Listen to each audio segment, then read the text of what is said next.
बिश्वनाथ जिल्ला बर' फरायसा आफादनि नैबे हानजा लाइटिं हानजा सुरनाय मोनसे हाबाफारि लानाय जादों।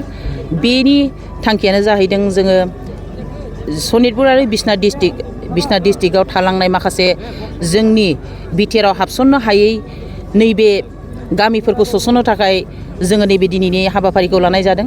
मानोना जोङो बिटिआरनि माखासे दफाफ्राव हाबसननानै थानो लुगैयो आरो जोङो बे हाबाफारिखौ जाफुंनांगौनि थाखायनो दिनैनि बे हानजा सुरनायखौ लानाय जादों। आरो जोङो दानि बिटिआरनि चिफ गोदानै जानाय दाख्लै बावैसो जानाय चिफ मानगोनां हाग्रामा महिलारिखौ गुरैयै खावलायनाय जायोदि जोंनि नैबे थालांनाय गामिफोरखौ जोंनि जिखिनि हाबनो गोनां गामिफोर दङ बेखौ सोसननो थाखाय सारखौ गुरैयै खावलायनाय जाबाय। मानो होनबा जोंबो बिटिआरआव हाबनानै थानो लुगैयो। दुलाराय बर' फरायसा आफादा दिनै गासै आसामावनो दिनै नैबे जिथु टर्च लाइट रेलिखौ लानाय जादों। दा बेनि लानायनि गुदि जाहोनानो जाहैबाय थांनाय 2020 मायथाइयाव जे बिटिआर गोजोन गोरोबथा जालांबाय। गासै एबसु एनडिएफबि मोनब्रै ग्रुप आरो इउबिपिअ आरो लोगोसेनो आसाम सोरखार आरो भारत सोरखार। दा बेवहाय दिनै बिटिआर एकर्डआ 2020 मायथाइयाव जानानै थांबाय 27 जानुवारियाव। दिनै बे 5 बोसोर दिनै समा बारलांबाय। बे 5 बोसोर सम बारलांनायावबो दिनै बिटिआर एकर्डनि मोनफ्रोमबो दफाया दिनै मावफुंजायाखै।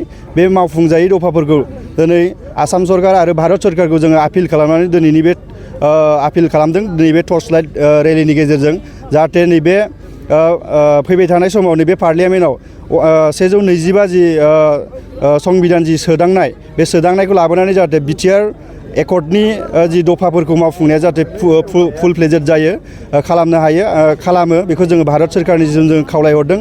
आरो जोंनि बिश्वनाथ जिल्ला हिसाबै दिनै गोबां गामिफ्रा दिनै बिटिआरआव हाबबावनो दंबावो। जाहाथे बेखौ आसाम सोरखार आरो भारत सोरखारा थाबैनो नैबे गामि सोबावनांगौ जि दङ, बे गामि सोबावनांगौखौ जाहाथे थाबैनो गामिखौ सोयो बे बिटिआरआव। जों बेखौ गुरैयै बिश्वनाथ जिल्ला दुलाराय बर' फरायसा आफादनिफ्राय दिनैनि बे टर्च लाइट रेलिनि गेजेरजों जोङो खावलायहरबाय। नाथाय हाग्रामा बुंगोन बे समाव दा बिटिआर सुक्तिखौ हाग्रामा मानगोनां हाग्रामा महिलारि बिथाङा जुदि मावफुङा होननानै बुंदोंब्ला जोङो बे बिश्वनाथ आरो सनितपुर जिल्लानि जि बर'फोरनि सायाव मोनसे अयनाय, मोनसे बेयो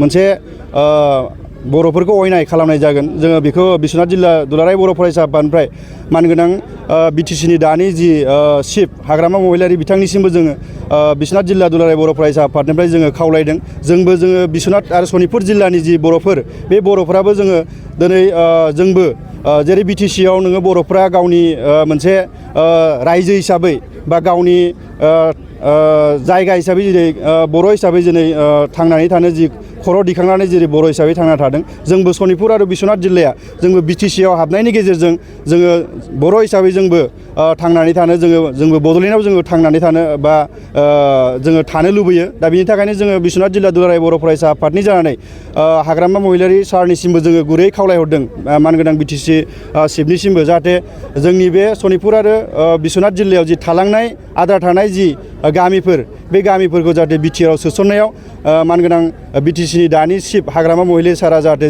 जोंखौ गामि सोसननायाव जाहाथे मदद खालामो, बिनि थाखाय जोङो बिश्वनाथ जिल्ला दुलाराय बर' फरायसा आफादनिफ्राय गुरै जोंनिफ्राय खावलायहरनाय थाहैबाय।